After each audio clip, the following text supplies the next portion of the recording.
Could I ask Peter, Joe, Kevin and Jack to come down and join me, please? Now, if we got most of yesterday and today right, what we definitely didn't get right is the order of these last two panels. Really, that panel should have come after this one. And had we been proper professional event organisers, we'd have got that right. But as we're not, as we're business development consultants, you can forgive us. Pete, do you want to sit the other side so I'm not looking at your back? Because there's not enough microphones for us all to sit down, much as I'd like to sit down. Right, so this panel has been a long time in the making and is beautifully formed. In as much as we have we have a master planner, we have a master planner's toolkit, we then have a safety and security specialist to make sure that that delivery is safe and secure. And as the events of the last 2 weeks in Stade de France have shown us, nobody can take that side of things for granted. And then we have somebody who's going to deliver that event to the world in Jack. So anyone would have thought that a little bit of thought had gone into this. So gentlemen, and again, apologies that it's only gentlemen. We do try and balance these things up. But gentlemen, would you like to introduce yourselves in that order? So starting with you, Kevin. Who are you? What do you do? And why are you here? Great. Thank you. There we go. Good afternoon, everyone. My name's Kevin Owens. I'm founder of Woo Architects. We're a London-based architectural practice. Our specialty is sports and events and cultural events. And a quick summary, my background is I was design principal, head of design for London 2012. That was the foundation of our practice. We specialise in master planning, broad events. We've worked on everything from 2012. Currently, I came in yesterday from Paris. We're part of the team delivering Paris 24. And a lot of our work is based around building the right experience and then building from that. So anyway, in an essence, we're an architectural practice with a bit of a twist. Building the right event experience. A beautiful segue, Joe. Your microphone is ahead of you. Thank you, Andy. So I'm Joe Cusden. I'm the founder of Eventis. I'm not an architect or a master planner, but we are a software provider. So we provide a collaborative event planning platform designed for major event organizers. The idea is it's a visual, digital online platform that enables pretty much every aspect of the event to be captured in one place. Whether it's the original venue design itself, operational aspects like the workforce, staffing plans, transport, security, crowd management, allowing all of that to come together and be shared in real time across teams. We've worked with events like Expo Dubai 2020, which was mentioned earlier, which is pretty big scale from a master planning perspective. I would say probably the biggest event master plan that I've seen, really. But also the Commonwealth Games in Birmingham, which are kind of on the other end of the spectrum, are mainly using existing venues and stadiums. So some interesting kind of juxtapositions there. So yeah, that's me. Beautiful. Peter? Thanks, Andy. Peter Harrison. So I founded FGH Security 20 years ago. Still a very active owner, managing director. We supply a lot of manpower, and chances are, if you're in the UK, our security will have kept you safe at some point. So customers include Glastonbury Music Festival, but Old Trafford Emirates, Wembley Stadium. I was only brought in after the disaster at the Euros. This year we'll be the official stewarding supplier for the Commonwealth Games. That'll be our biggest deployment, circa 1,000 people involved. We've got strategic partnerships globally, so we'll often be seen taking out a team of crowd managers, training security trainers to other countries. So this year that will include Saudi Arabia, Qatar, Australia, Portugal, the Netherlands. So it's my job really and my team's job to make sure things like what happened at the Stade de France in Paris just does not happen. Yeah, it was totally avoidable with the right plans and the right people. That's it. Well, we might get into that, depending on how thirsty everyone is, but I think it would be a fascinating subject. Jack? My name is Jack McGill. I'm the founder and CEO of QTV. We're a broadcast facilities provider, production services provider based in Glasgow in Scotland. The largest, well, I would say probably the only one of its type in Scotland. We are the principal production partner of the SPFL, Scottish Professional Football League. We produce about 150 OBs for them every year. Domestically, we also look after the Scottish Football Association and Scottish Rugby. And internationally, we work with World Archery, World Curling, Table Tennis, World Table Tennis, Johnny's over there, and BWF, and we provide broadcast facilities and production on a very wide scale. So from quite low-level live streaming events, backed up by social content, all the way up to full broadcast. And we've probably worked, I think, with about 35 different sports over the last 10 years. And I'm here today, I suppose, to reinforce the importance of thinking about broadcast, both in terms of infrastructure and strategy, from the earliest part of your event planning, whether you're an LOC or an international federation. Okay, brilliant. So you've established your credentials. We know why you're here. You're all members of MEI. Oh, Jack, you're not. Okay, that's something we need to deal with. Okay, you're all members of MEI except Jack. Let's start with you, Kevin. Despite your many efforts. Exactly. Let's start with you, Kevin. The name of this panel, or the focus is how to get things right from the start. Okay. Now you could take an hour of consulting, and that would be, probably £3,000 worth of consulting. But if I'm going to give you 3 minutes to share with these guys, what do they? All of them are event organisers or suppliers to events in some shape or form. From your perspective, what do they have to do to get things right from the start? Okay, so starting from the very start, I think first and foremost, it's establish why you're doing the master plan, and rather than what. So often we receive a brief or a wish list and then try to respond it and force fit or fit an event into a city. And it is the right way around to fit the event into the city and not try to fit the city into the event, especially if you're looking at larger scale events. So first and foremost, it's about getting the brief right. It's also for us about making sure that the right people are in the room. So I can sit there as a sports master plan architect, etc., and come to you with some great ideas about what I've done before, precedents. The critical thing is a host city knows its host city better than anyone else. So first and foremost is making sure that the local knowledge and the understanding of the host city is present from the very beginning. And the bigger the event, the more important that becomes. And also, critically, is understanding the outcomes of hosting an event. So not just looking at what may be an amazing sporting event, but making sure if there is legacy and real tangible legacy to be delivered, make sure that is at the table as you start the process. Taking that on board will then enable a wholly successful event, but also a sustainable response.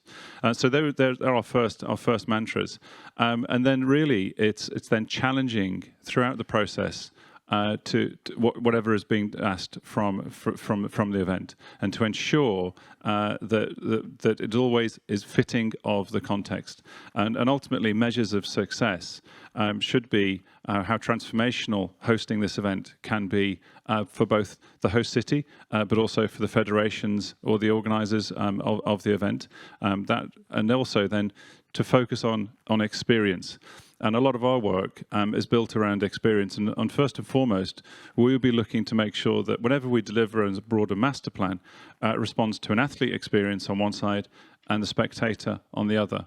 And then making sure that once we've got those, then we build that out. And so working through to broadcast, media, the way in which the event is presented. But measures of success are often, if an athlete comes off a field of play and says, that was amazing, and the spectator who witnessed that went, that was amazing, everything else then will follow suit. Okay, brilliant. And I love the fact that you're actually challenging the federations, the rights holders, to say, okay, how has this moved us forwards? I imagine that there's a tendency just to, right, another event, knock it off, let's get on to the next one. But if you're challenging everyone to set a bar and improve themselves as a federation as each event goes through, I've never heard that before. I love that. Joe, you got, as the sort of glue that sticks some of the planning together that Kevin will be putting in place, and bringing it to life virtually, what would you add? I was kind of thinking about this question. I think the obvious response to say is also to bring in as many people as possible early in the project, including people who are dealing with the operational side of it to get their involvement. But then I think I might sort of challenge myself on that, and I'm starting to think, is it actually better to bring legacy to the forefront? Because is it right to actually build a large-scale venue or project like this for an event that may be relatively short? Is that really the right approach to take here? Or is it better, because venue operators are actually pretty good at dealing with what they've got? They have to. You know, oftentimes they actually do have to use existing venues and work around those things operationally. So I was thinking maybe it's a bit lazy, and it's a bit of a kind of operator's perspective to say, let's have it all purpose built for exactly what we need to deliver this relatively short event. And that might mean building excessive amounts of space or infrastructure that actually aren't necessarily required in the long term. Or is it actually better to think of it as longer term, something the city's going to need to, you know, improve the life of its citizens ultimately, and kind of let the operators and the event deal with it and get on with it? That might be controversial, but you know, it's the end of the day. Maybe we need a bit of jeopardy here. Yeah, definitely. You know, let's get a discussion going. But I'm interested to get other people's thoughts on that. Have you got a thought on that, Pete or Jack? No, please. Would anyone like to sort of comment on that dilemma? Not at the moment. Okay, I thought I might. Oh yeah, go on. I think he's making a very valid point. Let's. In fact, let's take his microphone. Yeah. So I can't do anything damage. Yeah, most Olympics have lost money, and or the cities have, and we end up with the white elephants, facilities that don't get used. I think Los Angeles was in '84 was the first Olympics that actually made money, and they did that by using existing facilities. So I think if I could pick up from a broadcaster, maybe not so much a broadcast, but a content perspective, particularly for international federations. Everybody talks about major events. We go to major events like Olympics. We have peak interest in sports, particularly I think in the UK. If I look at this from a UK perspective, we have peak interest in sports that maybe sometimes don't get the broadcast attention they deserve. So what is the legacy that comes out of that? The legacy that comes out of that for federations and for national governing bodies should be that you have designed a strategy, a content strategy, a broadcast strategy that will deliver a long tail off the back of major events like a Commonwealth Games or an Olympics. And I don't think we see enough of that. I certainly don't see enough of it in national governing bodies in the UK. And there is I think probably a presumption perhaps, or a complacency that broadcasters will just automatically keep going and keep showing those sports that have done well during that peak period of interest. When in actual fact, that's not the case, because you need to keep delivering them consistent, dependable, high quality content in order to retain their interest, never mind the interest of the audience at home. So from my point of view, yeah, absolutely. I think legacy, broadcast legacy and engagement legacy should be a big part of that planning. Yeah, there's a sort of nice circularity about that, isn't there? Bringing legacy to the forefront. And it certainly echoes what we were talking about earlier in the diversity inclusion panel, where we were taking a comprehensive, holistic approach, getting as many stakeholders involved as early as possible. And it sounds absolutely Janet and John, but the fact that these experts here are telling you guys to do it shows that it's clearly not happening as often as it should. So it should just be fundamental. We did prepare for this. You might not realise it. It might not be obvious, but we did prepare, and we agreed some questions. But Pete, I'm going to go off piste a bit now. So rather than asking you, what one thing should be done in terms of getting it right from the start, from a safety and security perspective, I am going to ask you to think about the Champions League final, and I am going to ask you to tell us what went wrong. Well, we sort of know what went wrong, but why did it go wrong, and what could have been done to mitigate that risk? And I know that there are special circumstances regarding, the the Stade de France, but some of the things that you'll say, I'm sure, will resonate amongst the events, certainly the World Cups that you run yourselves. So, yeah, I could probably talk for a couple of hours on this one, but I'll try and do it in 2 minutes or so. Any event should have a crowd management plan, and that needs reviewing per event. You don't build a crowd management plan for a stadium and leave it there. An example, the review that was needed in Paris was one of the main modes of transport, being the trains, was different that week because there's a train station closed. So more people were going to get off on another place. And then the directions to the event weren't clear, and the route wasn't stewarded like it should have been. Once getting there was no contingency for those builds-up of crowds. The police, specifically, in France, they take quite a lead role in the crowd management. There was no joint approach between the event, the police, the stewards, or no command and control for what should be going on outside of the ground.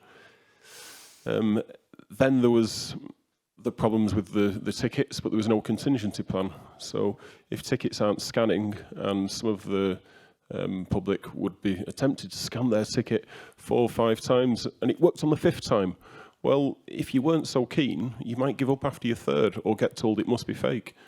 There weren't a big number of fake tickets. There were a few. And I could keep talking about this all day and all the things that went wrong, but a good ticket will have a hologram on it. The stewards should be trained to recognise. They should be able to revert back to tearing the ticket and letting people through if need be. Then there was the protection of the public as well, and there's a duty somewhere that needs defining before the event of where the boundary lies. But the fans who were coming there needed looking after, and by the sound of it, there was local gangs looting, drunk English fans. What I'd love to see, obviously from a commercial point of view, but also with regards to keeping people safe, is for large events like that, where you're going to have a large percentage of English fan audience. Why could there not be an English team on the ground who's used to dealing with those fans? We deal with them every week. Last week, or a few days after, my team supplied the crowd management for the parade through Liverpool. We had 500,000 drunk Scousers partying in the street, and we needed to move £1 billion worth of football players, 5 coaches, for 10 miles.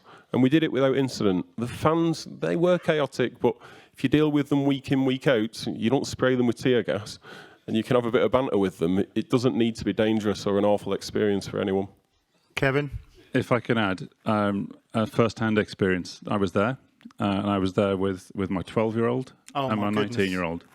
And I can attest that it was the worst experience I've ever had. But it was but just to pick up, it was a failing at every juncture. So it was a failure from signage, explaining what was going on, a failure from arriving, a failure then at the turnstiles, a failure then within the stadium in terms of stewarding and management, and a lack of information across every aspect. So for me, I can go on, but ultimately there was no operational plan. And fundamentally, you need to have a solid operational plan to make anything that we talk about today work.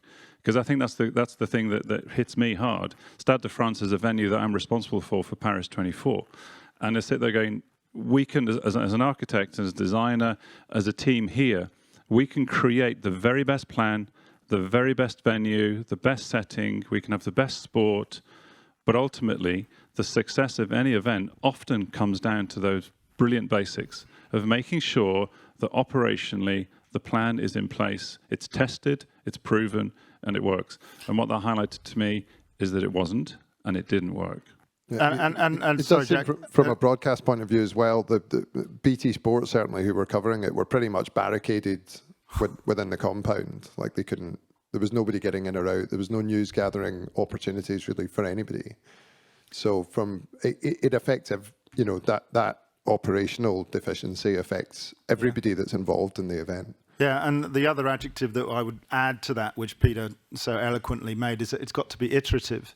It's got to constantly change. You can't just, we've got a plan, it's in that folder, we'll go to it when we need it. It's got to constantly change. It's got to have a life. Okay, cool. So in context, we talked about context, didn't we? The difference in place and context. Do you want to elucidate on that a little bit more, Kevin? Yeah, I just to really drive home the fact, whenever we're planning any event, it needs to be of its host city, and the importance of celebrating context, because we get those aspects right. It plays straight into to Jack's hands in terms of broadcast, because you're celebrating the city, you're celebrating the place, and ultimately only build what you need to build. So make sure that you've done that background knowledge, so that when it comes to choosing the right venues for a master plan and the right setting, etc., that make sure that the assets that every venue, host city, location brings are brought to the fore, and then really build what you need to build. Because one, that will deliver the best experience. It will deliver that legacy, but a memory of the legacy of memory for those who visit. But also it will be the most sustainable response as well. Yeah. I mean, going back to the Champions League final, it's a difference in perception of accepting people as fans, which has got a friendly connotation. And you think about the games makers at London 2012 versus hooligans, which is what I think the French police thought were coming. And that's got to be, you've got to change that mindset right from the start. Joe, you've worked around the world. You work on projects around the world, including the States, including Australia. Just build on that context point.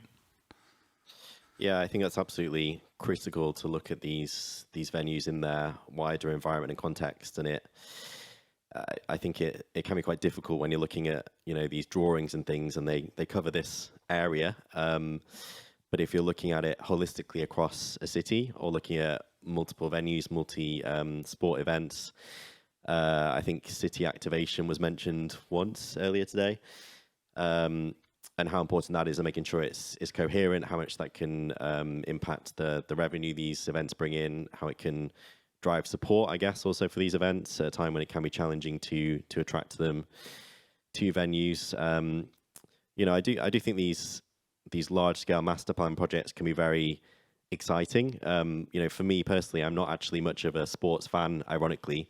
But the things like the Olympic Games, those kind of events, were always more exciting to see these new venues and facilities and the infrastructure that can come with them if they're designed sensitively. And again, they are catering for the residents of the city. I think they can drive a lot of support for these events and these big projects at a time when they probably need it more than ever, really. Jack, just pick up on the changing broadcast needs and how that's affecting master planning requirements. I will do. I'll answer a question you didn't ask me though first, if that's okay. So context for me is, and context I suppose for an international federation isn't really necessarily about the host city, but it's about where that event in that city sits within the broader strategy of events that you plan over the course perhaps of a year, or maybe over the course of an Olympic cycle. And the infrastructure decisions that you make regarding what you need on site for any given event should be dictated by what your broader strategy is. So have you got, I suppose to borrow from the canon of Steve Morris, who's not here, I think, but he will be at dinner later. I think his son's playing football or something at the moment. But Steve always talks about having 5 pillars of broadcast strategy. So do you have a web OTT plan? Do you have news highlights? Do you have broadcast highlights? Do you have social media content that's providing you with greater reach than your linear TV broadcast? And do you have a live TV broadcast? And there is a process of upselling with each of those, that you start with one, you demonstrate the efficacy of it, the value of it, and you build up, and broadcasters grow to rely on you, trust you, and take more. And eventually you get to a point where they're going to pay you for it. But in each event has to fit within that strategy. So when you're choosing your venue and you're thinking about the infrastructure of camera positions, of OB compounds, of the space, how it looks, your sports presentation, all of that goes back to what is your broadcast strategy to get your sport from A to B over the course of whatever cycle you've set yourself. Where that's changing, of course, from a broadcast technology point of view is remote production. So remote production is now changing entirely what considerations you have for the space you use on site, which in theory should be much less, because remote production allows you to do more of your operation from back at base, back in the UK or back in Spain or back in Germany, when your events might be in the Far East or in Middle East or in North America. But it will also change the dynamic of what you do need more of on site, which will be connectivity, for example. So fiber connectivity is now becoming more important as you start to look at remote production models. So it changes the cost kind of dynamic of your event. It changes the planning of your event, the master planning of your event, and quite significantly. And there will be a rush from people to move towards remote production for reasons of sustainability. So ESG's policy is now a major part of most ITTs or RFPs that are coming out for suppliers such as myself. And we need to be able to answer those, but it's got to be balanced off against the cost implications of how you're going to deliver your event. Yeah. Okay. All right. Now, I'd like to, there are thousands of pounds worth of consultancy value here. Would anyone like to tap into it? Anyone like to ask a question about master planning? Thank you.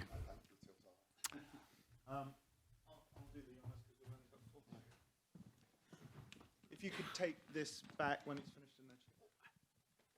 Thank you. It's not so much a question, but more a plea. I mean, you guys are all subject matter experts in your areas of delivery. So the plea is to then consider right from the beginning inclusion of not just people with a disability, but people who are able but have an invisible disability, and also that whole diversity inclusion of multiracial, multicultural sensitivities in culture, halal food, not halal food, people who speak language and don't speak language.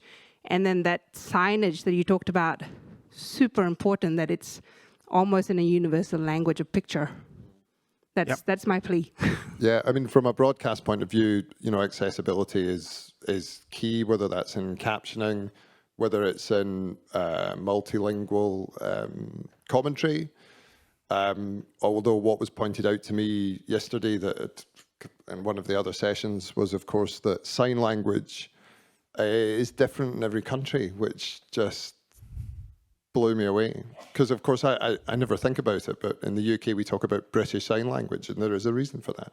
So, yeah, absolutely, from a broadcast point of view, and in terms of how you think about your event coverage, whether it's live streaming or linear television or social media, there are a number of tools available now, particularly when we think about cloud-based production, like Grabio was demonstrating yesterday, that can allow your content to be ever more accessible, and they should be embraced, definitely. I think there was the point raised earlier, which I thought was quite interesting, about how we can now include many more people and get their views on the plans for an event from an early stage more easily using technology. You know, I think it was Sarah who said perhaps there's a mindset change where we don't need to fly people around the world with their families and all this kind of thing, which is may not be attractive, may not be possible, may not be feasible.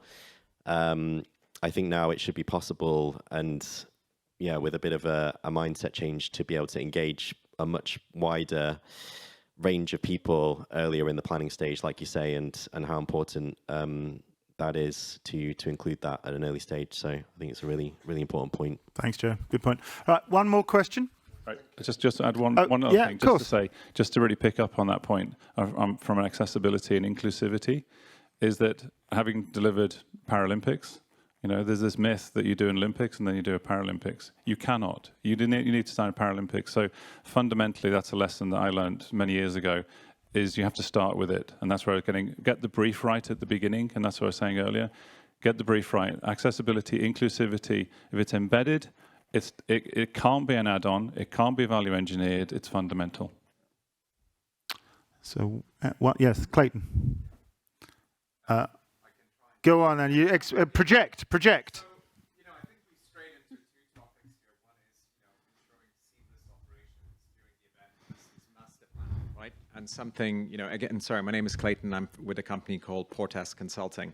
And, you know, one of the things, just to comment, is also about the importance of a readiness strategy. So something that really gets thought about at the start and ultimately galvanizes all the functional areas as you move through planning, right? Using scenario-based analysis to really ensure that you're prepared for, you know, those big risks that pop up. But I had a question to Kevin, because I think, you know, this is the nightmare of actually planning a major event in terms from the infrastructure guys, is, you know, your operational planning is constantly evolving, right? As you move from client to function and then venue. How do you ensure that, you know, the foundations of master planning are done so in a way that fosters, you know, that evolution of operational planning to be subsumed into the master plan? I knew you were going to get a good one out there. I think fundamentally, depending on the scale of the event, but if we take a multi-sport event such as Olympics or Commonwealth Games, one needs to remember that it's a marathon, not a sprint. So it's making sure that the decision-making process and the things that those milestones that you lock into are done in a considered manner, but ultimately always have to have a level of flexibility, because the last few years have shown us that you can plan and then the world throws things at you that you just didn't think were coming. So in the same way that on a readiness planning and operational planning, you need to have that plan A, B, C, sometimes a few more. Same thing when we approach that. So if you look at the genesis of a design of a master plan from 6 years out through to completion, it's fluid. But fundamentally, if the concept, the brief, the ethos of the event is underpinning every decision along the way, then you're good to go. So it's having that golden thread. It's having that group of like-minded people who take ownership of the event, who take ownership on behalf of the host city, on behalf of the sport, and carry that through. That's how you gain success. Right. Considering these guys are between you and a glass of wine or a bottle of beer, I think they've done incredibly well to hold your attention. So thank you very much, guys.